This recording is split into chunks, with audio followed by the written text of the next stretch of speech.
और नई वीडियो के लिए RCIT हरियाणा के YouTube चैनल को सब्सक्राइब करें। आज का जो हमारा ऑप्शन है वो है फॉर्मेट का। हमारा जो ऑप्शन है आज का फॉर्मेट। अब हम चलते हैं अपने टॉपिक की तरफ एक्सेल में।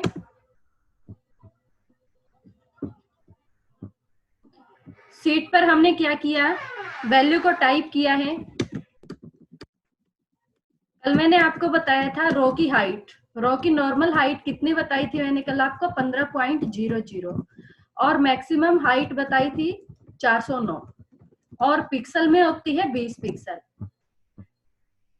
अभी देखो कॉलम की नॉर्मल विड्थ, कॉलम की नॉर्मल विड्थ कितनी होती है 8.43। कितनी होती है 8.43। कॉपी पेन सभी स्टूडेंट, कॉलम की जो नॉर्मल विड्थ होती है वो होती है 8.43 और पिक्सल में होती है 64 पिक्सल। कॉलम की मैक्सिमम विड्थ कितनी होती है, कॉलम की मैक्सिमम विड्थ होती है 255। इसके बाद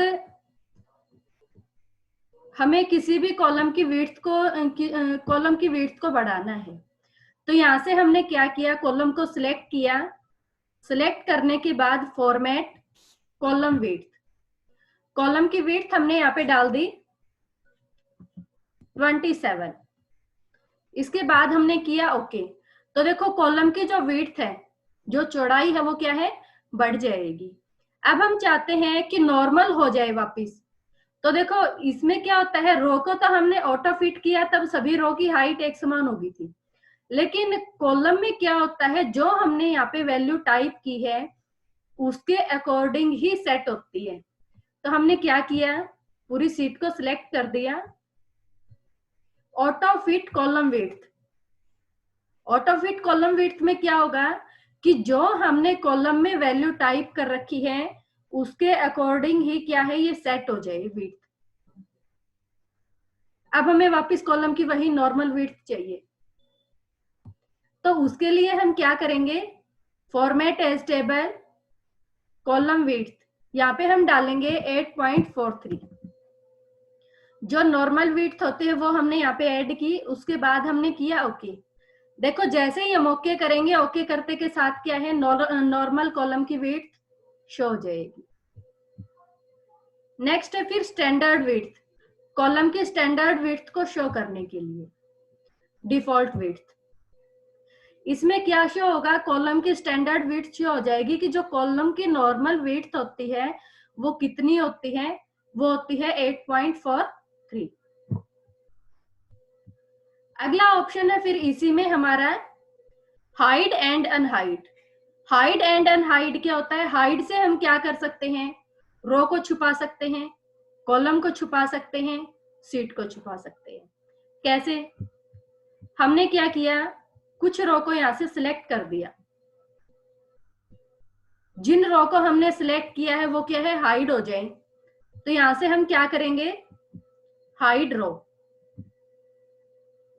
हाइड हो जाएंगी। अब हमें क्या करना है, जिन रो को हमने हाइड किया है उनको दोबारा से शो करना है, मतलब हमें उन्हें क्या करना है, अनहाइड करना है। तो उसके लिए हम क्या करेंगे, अनहाइड रो। जिन रो को हमने हाइड किया था उनको हम क्या कर सकते हैं, अनहाइड कर सकते हैं। इसके बाद हमें क्या करना है, कॉलम को हाइड करना है। कॉलम को सिलेक्ट किया, सिलेक्ट करने के बाद हाइड कॉलम, हाइड हो जाएंगे। अनहाइड करना चाहते हैं तो यहीं से हम क्या करेंगे, अनहाइड, अनहाइड कर सकते हैं। अब ये देखो यहाँ पे हमने 3 सीट ओपन कर रखी हैं। हम चाहते हैं कि इनमें से एक सीट क्या है, हाइड हो जाए। हाइड सीट, सीट हाइड हो जाएगी, दोबारा से शो करना है, यहीं से हम क्या कर सकते हैं, अनहाइड।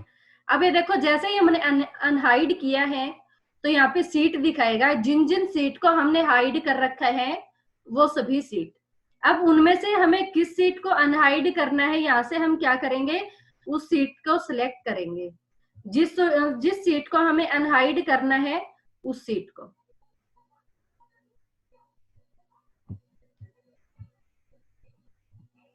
अभी देखो जैसे ही उसको सिलेक्ट करके हमने ओके किया तो ओके करते के साथ क्या है वो शो हो जाएगी। नेक्स्ट ऑप्शन है फिर रीनेम सीट। रीनेम सीट क्या होता है? एक्सेल की सीट का नाम चेंज करने के लिए। किस लिए होता है?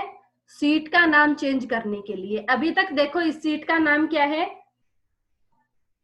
सीट 1। हम चाहते हैं कि इसका नाम क्या हो जाए?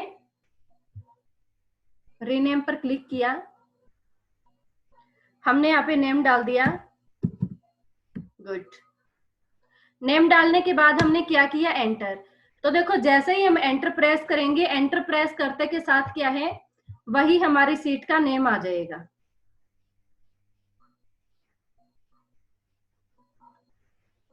वही हमारी सीट का नाम आ जाएगा। गुड।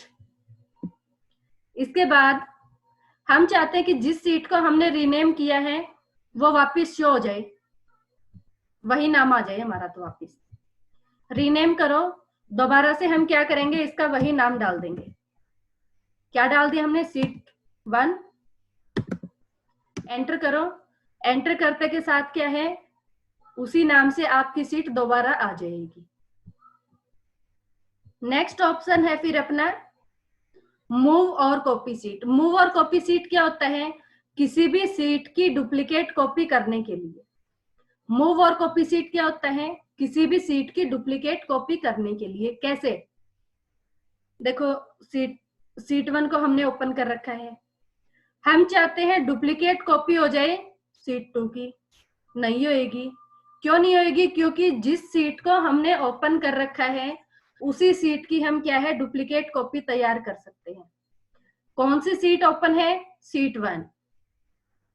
यहाँ पे देखो हमने क्या किया, मूव और कॉपी सीट पर क्लिक किया, क्रिएट ए कॉपी पर क्लिक करेंगे, क्रिएट ए कॉपी पर क्लिक किया, ओके। देखो ओके करते के साथ जैसे ही हम ओके करेंगे, यहाँ पे देखो सीट 1 की 2 आ जाएगी। सीट 1 की 2 क्यों आई? 2 की 2 क्यों नहीं आई? क्योंकि हमने ओपन तो सीट 1 को कर रखा है।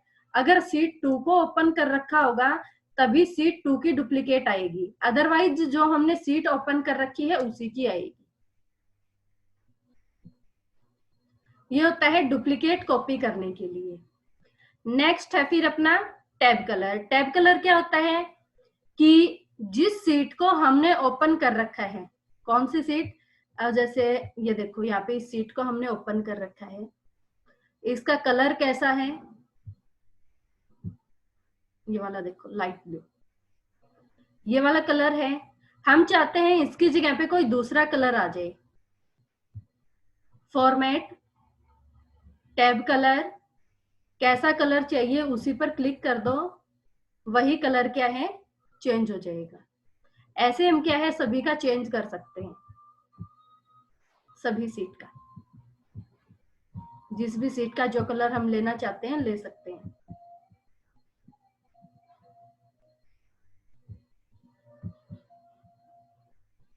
ये देखो सभी कलर सभी सीट का चेंज हो जाएगा।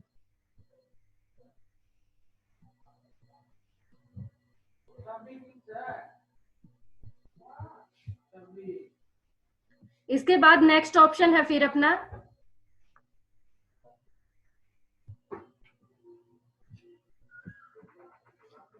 Protect seat. प्रोटेक्ट सीट क्या होता है? एक्सेल की सीट पर पासवर्ड लगाने के लिए। प्रोटेक्ट सीट क्या होता है? एक्सेल की सीट पर पासवर्ड लगाने के लिए। एक्सेल में हम मैक्सिमम कितने कैरेक्टर का पासवर्ड लगा सकते हैं? 255 कैरेक्टर का। एक्सेल में हम मैक्सिमम कितने कैरेक्टर का पासवर्ड लगा सकते हैं? 255 कैरेक्टर का। प्रोटेक्ट सीट, पासवर्ड हमने डाल दिया 1, ओके।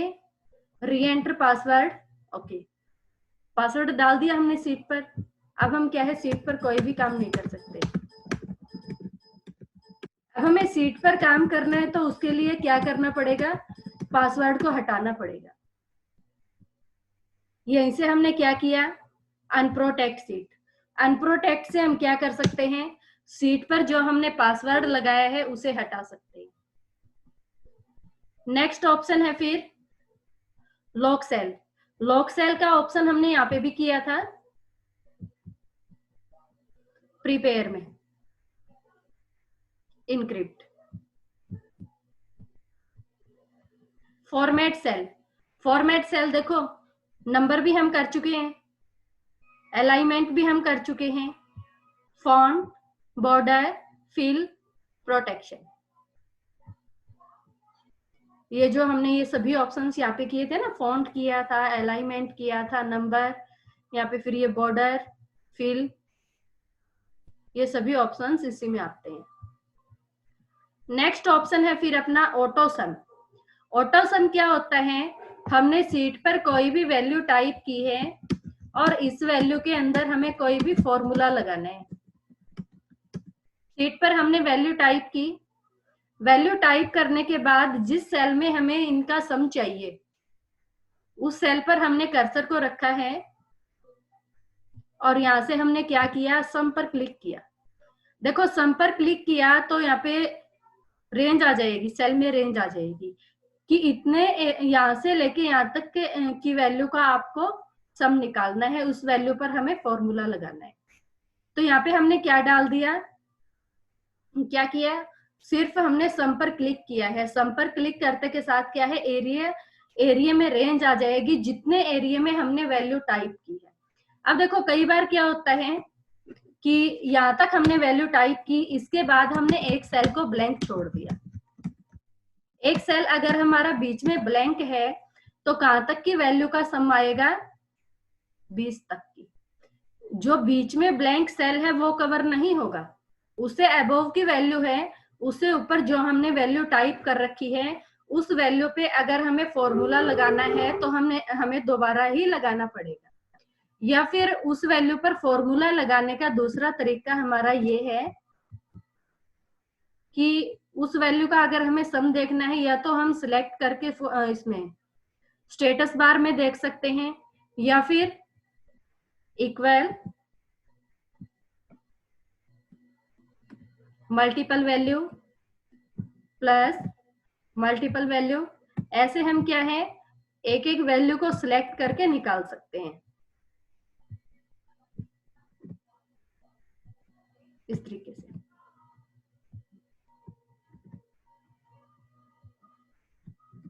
ये होता है मल्टीपल वैल्यू का सम निकालना।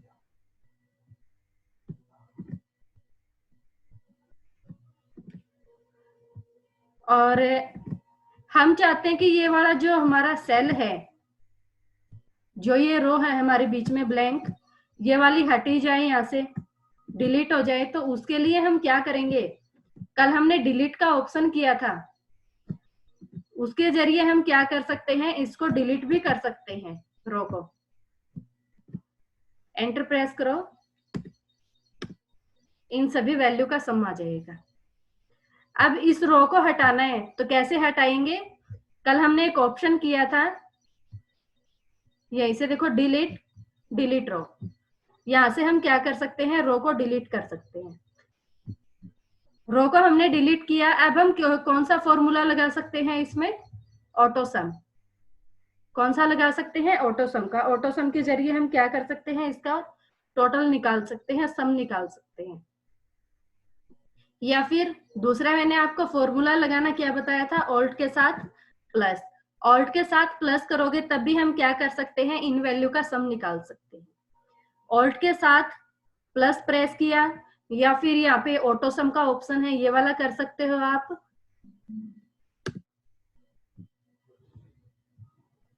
इसके बाद नेक्स्ट ऑप्शन है फिर, अब हमें इन वैल्यू में देखनी है कि मैक्सिमम वैल्यू कौन सी है, मैक्सिमम सबसे बड़ी वैल्यू कौन सी है इनमें। सेल पर हमने क्लिक किया, मैक्सिमम। देखो जैसे ही हमने मैक्सिमम पर क्लिक किया है, क्लिक करते के साथ एरिया को रेंज मिल जाएगी कि किन किन वैल्यू में से हमें ये देखना है। किन वैल्यू में से देखना है, F2 से लेके F22 तक की। किन वैल्यू में देखना है, F2 से लेके F21 तक। F21, क्योंकि F22 में तो हमने फॉर्मूला ही दे रखा है ना, इसीलिए F21 तक की वैल्यू में जो भी मैक्सिमम सबसे बड़ी वैल्यू है वो आ जाए। तो इनमें सबसे बड़ी वैल्यू जो थी वो हमारा आंसर आ जाएगा।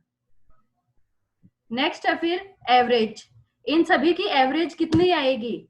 एवरेज आ जाएगी। काउंट नंबर, कितनी संख्या टाइप है ये, कितनी वैल्यू टाइप कर रखी है यहाँ पे? 22। नेक्स्ट है फिर मिनिमम। मिनिमम क्या होता है? सबसे छोटी वैल्यू, कि जो यहाँ पे हमने वैल्यू टाइप कर रखी है उनमें सबसे छोटी वैल्यू कौन सी है? 5। ये है सबसे छोटी वैल्यू। तो ये था हमारा आज का टॉपिक। आज हमने क्या क्या किया है? एक तो फॉर्मेट को कंप्लीट किया है और दूसरा ऑटोसम। 2 ऑप्शन हमने किए हैं। इनमें से किसी भी स्टूडेंट को कोई भी ऑप्शन समझ ना आया हो, मेरे से दोबारा पूछ सकते हो। इसमें से अगर किसी भी स्टूडेंट को कोई भी ऑप्शन समझ ना आया हो, दोबारा पूछ सकते हो।